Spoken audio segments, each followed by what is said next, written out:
Good evening and welcome to a new edition of the news. His Majesty King Abdullah and His Royal Highness Crown Prince Hussein received Sultan of Brunei, His Majesty Haj Hassan Al Bolkiah at Queen Alia International Airport, who arrived in Amman for an official visit. The Sultan of Brunei was also received by a number of royal family members. Their Majesties are scheduled tomorrow to hold talks on bilateral relations and ways to further boost them in various fields, in addition to the latest developments in the Middle East region.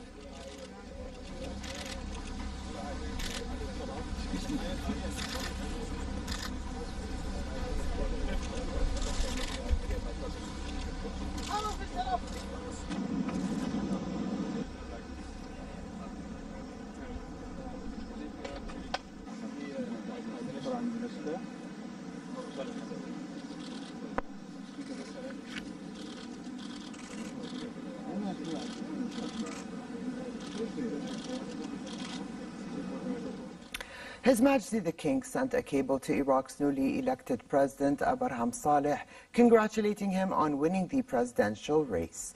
In his cable, the King expressed keenness to enhance cooperation between the two countries and maintain coordination and consultation on various issues of mutual interest. So Iraq has moved closer to ending months of deadlock by appointing a president and prime minister, paving the way for the formation of a government. Barham Saleh was elected president in a parliamentary vote late yesterday and swiftly designated Adel Abdel Mahdi as prime minister designate. They both face formidable challenges ranging from rebuilding shattered cities and upgrading poor public services to integrating militias formed to combat Daesh into the official security forces. Abdel Mahdi, a former oil minister and finance minister, has 30 days to form a cabinet and present it to Parliament for approval. His Royal Highness Crown Prince Hussein attended a military drill carried out by units of the Special Royal Guard. The Crown Prince, who was accompanied by members of Haqqaq Initiative, listened to a briefing presented by the trainer on the various phases and routines of the drill. The drill entailed protection techniques in the face of potential danger with the use of live ammunition and support from combat helicopters. The Crown Prince commended the advanced level of professionalism of the Jordan Armed Forces Arab Army.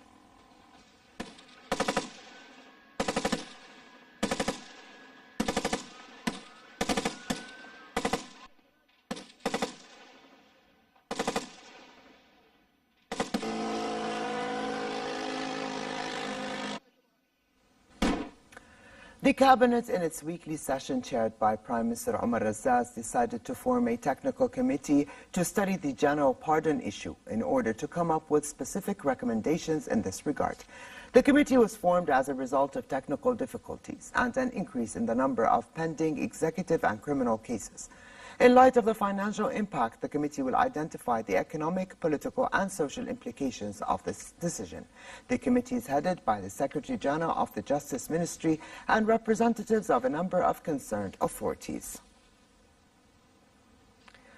Russian President Vladimir Putin said that Moscow wanted all foreign forces, including the Russian military, to eventually withdraw from Syria.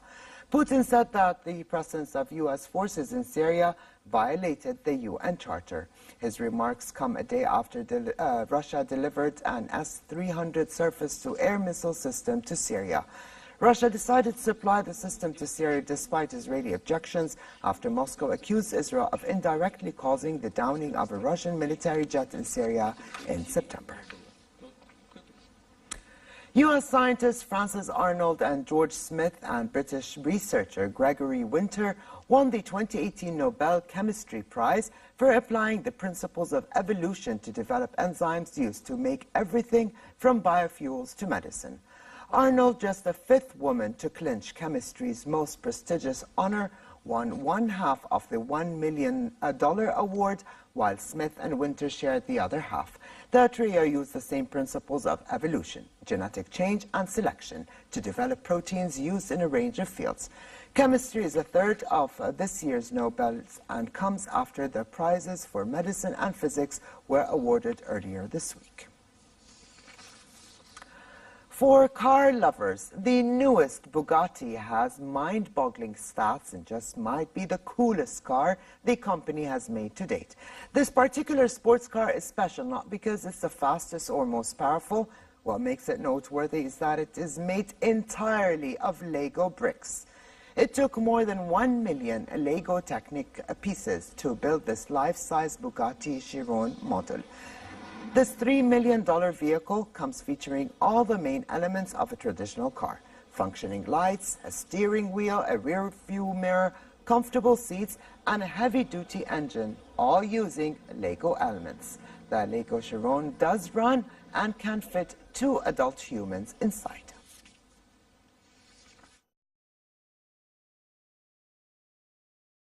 It's 1.5 ton.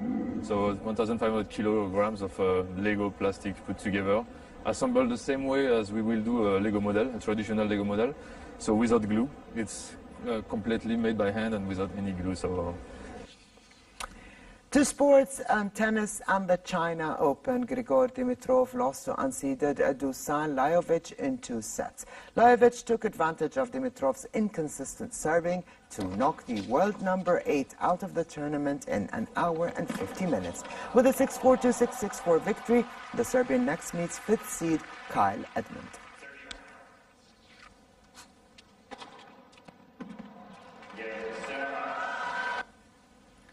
In another match, Argentina's Juan Martin del Porto beat Russia's Karen Khachanov 6-4, 7-6 to reach the quarterfinals. After cruising in the first set, del Porto faced a stern test in the next as Khachanov began to find his rhythm, but he held his nerve in the tiebreak to close out the victory with an ace on match point. Del Porto next takes on Filip Krajinovic in the last 8.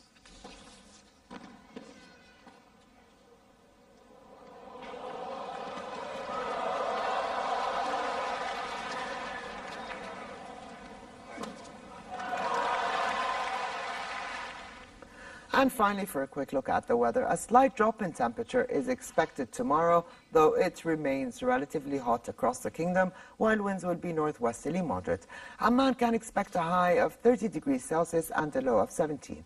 Hotter conditions prevail in the Dead Sea, the Jordan Valley and the Gulf of Aqaba, with daytime temperatures in the port city at 37 degrees, dropping down to 23 at night. And with this, we come to the end of this edition of the news. I'm Alia Tuqan. Thank you for joining us and have a good night.